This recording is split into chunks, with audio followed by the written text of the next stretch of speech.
Hello， 大家好，这里是大叔，今天给大家带来《街头霸王2代桑吉尔夫一键梅花大作版》。梅花大作这个技能真的给我的童年留下了很深很深的疑惑。我记得最开始看见这款游戏的时候，我大概8、9岁左右吧。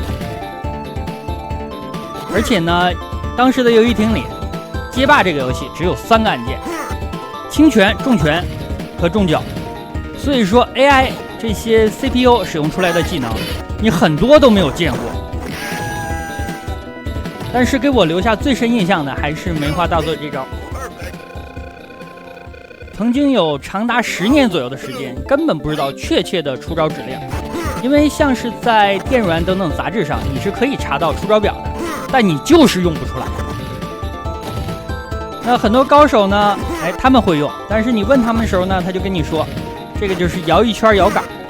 但是你说摇一圈，你从哪个方向开始摇呢？你是从后开始摇，还是从下开始摇，还是前开始摇？这招呢，最不友好的一点就在于，它是带有向上方向指令的。我记得小的时候使用这招，想要用出来，稍有不慎就跳起来了。那用个10次8次啊，也就能成个2次左右。所以说在实战当中呢，真是一点用也没有啊。那在多年之后发现了有这样的可以一键出招的版本，可以说是弥补了童年的一个遗憾吧。不断的用这招抓对手真的是太爽快了。但是大家要注意啊，恐怕街头霸王的天下斗士还有4大天王这2个版本，它的梅花大作的指令还不是特别一样。我感觉呢，4大天王的版本更好出一点。最原始的只能选8个人那个版本好像不大好出。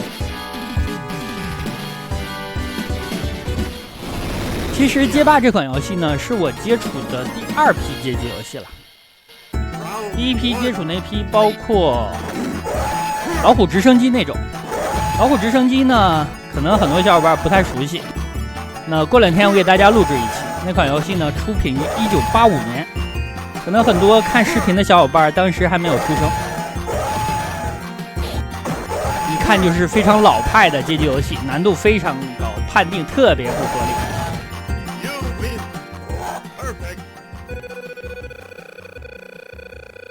接触的第2批游戏就包括了街头霸王2代这一批。第3批呢，就是卡普空的那批动作游戏，海晶的那些打飞机游戏，还有拳皇系列了。那对我来说呢，就是街机生涯的末期了，因为2000年之后呢，我就不太玩街机了。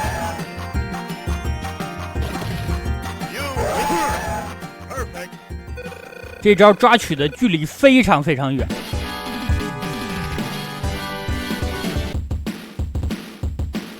我发现那些高手如果能熟练的使用这招，那简直是无敌啊！这个抓取距离也太远了，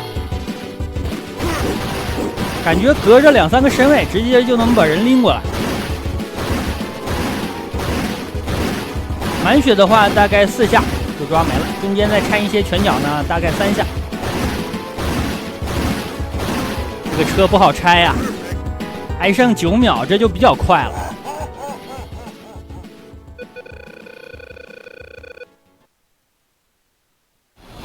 到街头霸王后面的版本，比如说3D 街霸，它的出招方式呢就合理了一些，它不再包括向上的指令。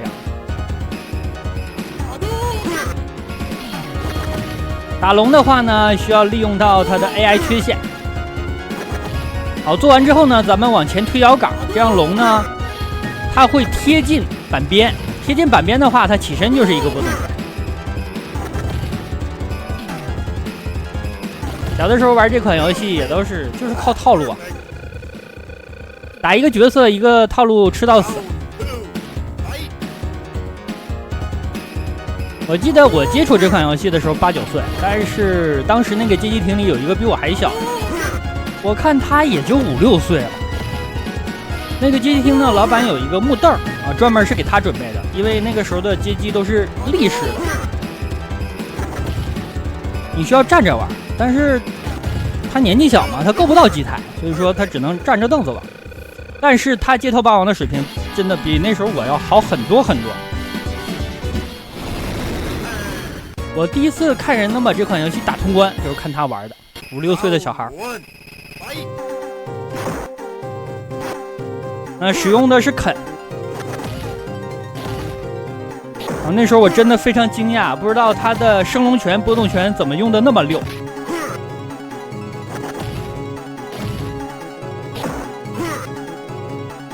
这里其实应该用下轻脚来牵制啊，然后再抓。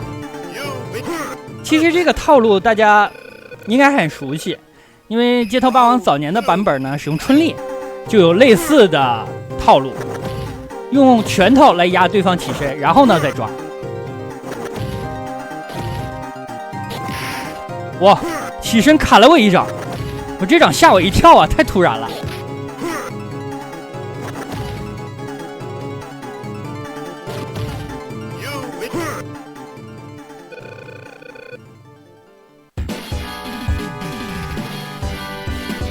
看下一个做谁？布兰卡。小的时候都管他叫青狼啊。那这款游戏一大特点呢，就是不同的地域对每个人都有一个外号性的称呼。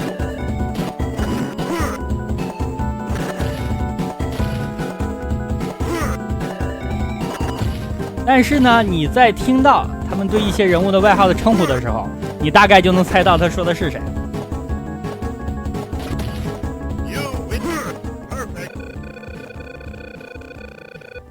布兰卡的滚动用轻拳可以打下来啊，这招呢也是看别的人玩然后跟着学的。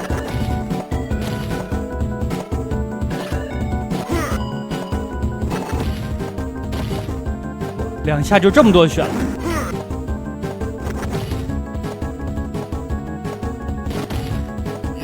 啊，这局好快。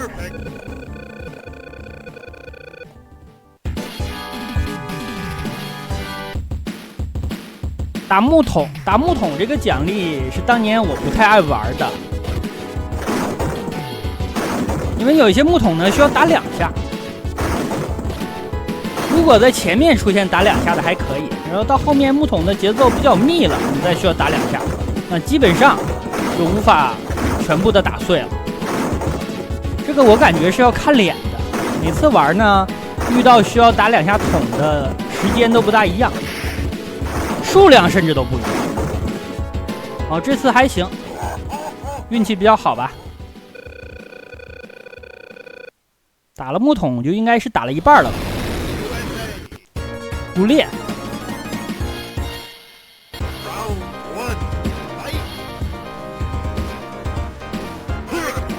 这款游戏呢，当年我在街机厅的水平，也就是勉强使用龙和肯能够通关。但是近年啊，在网上看了很多高手的对战的视频，就感觉匪夷所思啊！就是他们怎么可能把《街头霸王2代》这样一个游戏，小的时候认为这款游戏特别简单，为什么呢？因为你就那么3个键，你还能玩出什么花样来吗？但是后来发现不简单啊，因为它实际上是6个攻击键。那这些大神们啊，就用这6个攻击键组合出了很多很多匪夷所思的连续技。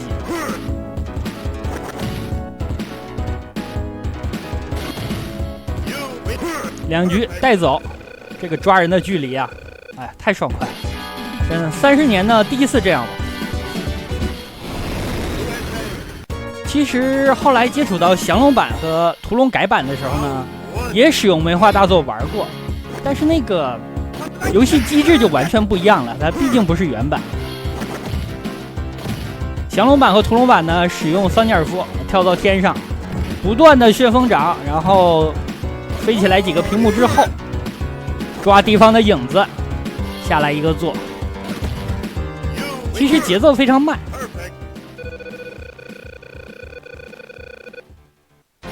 还是原版做着爽。桑尼尔夫抓人的投技大概就有10个8个的，至少10个。但是呢，你如果使用轻拳、重拳和重脚的话，大概也就能用出那么3、4个吧。导致很多时候感觉这款游戏不对劲，但具体说不上来哪儿不对劲，因为那个时候不知道这款游戏有6个按键。后来呢，在电软的一些杂志上看见出招表，才知道哦，原来这款游戏是有6个按键，还有中拳呢，还有中脚呢。刚才这个抓是斜下的重拳，拳王的话就怕下段打击了，晕了。这应该是前中拳。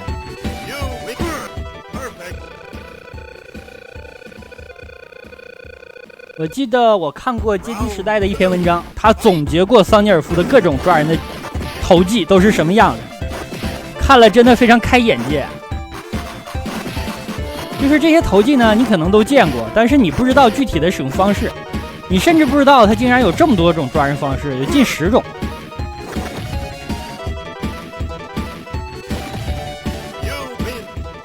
这个场景在小时候看就觉得很大尺度了。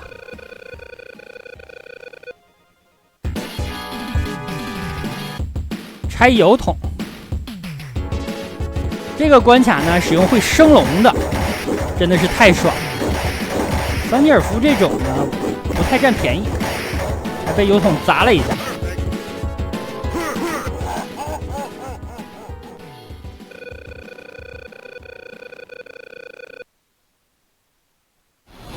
巴洛克了，大家注意这个版本，这个角色叫做维加。其实日版和美版呢，这个名字是有差异的。哎，他爬墙了，我需要使用一个打点最高的技能把他打下来啊。有升龙的就不虚，使用桑尼尔夫对付这招真的是有点虚啊。跳跃轻拳啊，这是我能想到的打点最高的技能。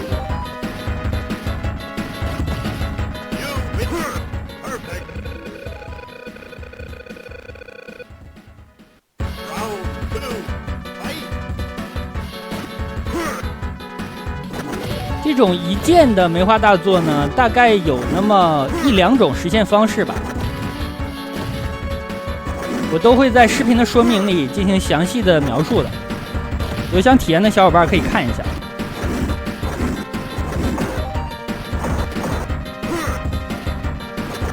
这一爪子还是够到我，防了一下，大概掉了1个字母的血。啊，这款游戏怎么15分钟就要通关啊？小时候没这么快啊。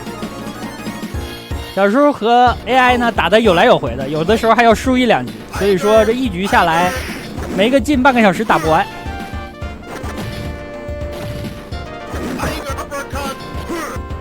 扎杰特也有 AI 缺陷，咱们利用它总想升龙你，骗他升龙，然后下来抓他。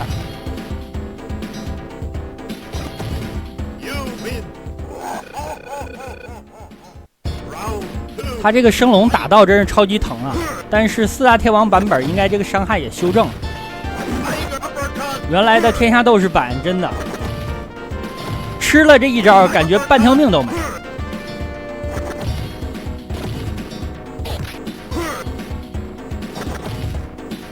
好，差1个了。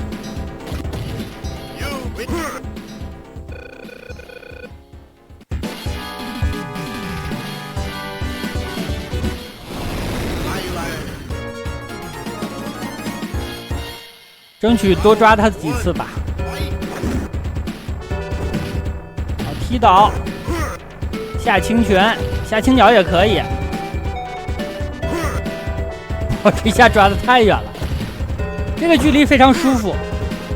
因为向后坐的时候呢，咱们碰到了板边，没有继续向远弹，但起身可以继续压他。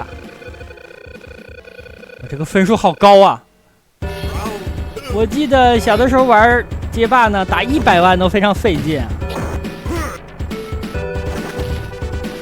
一般通关呢80万左右吧，毕竟 Perfect 不是那么好打。好的，这样通关了。那好吧，这样一款街头霸王2代的桑尼尔夫一键梅花大作版就给大家录制到这儿。感谢大家收看，咱们下个游戏再见。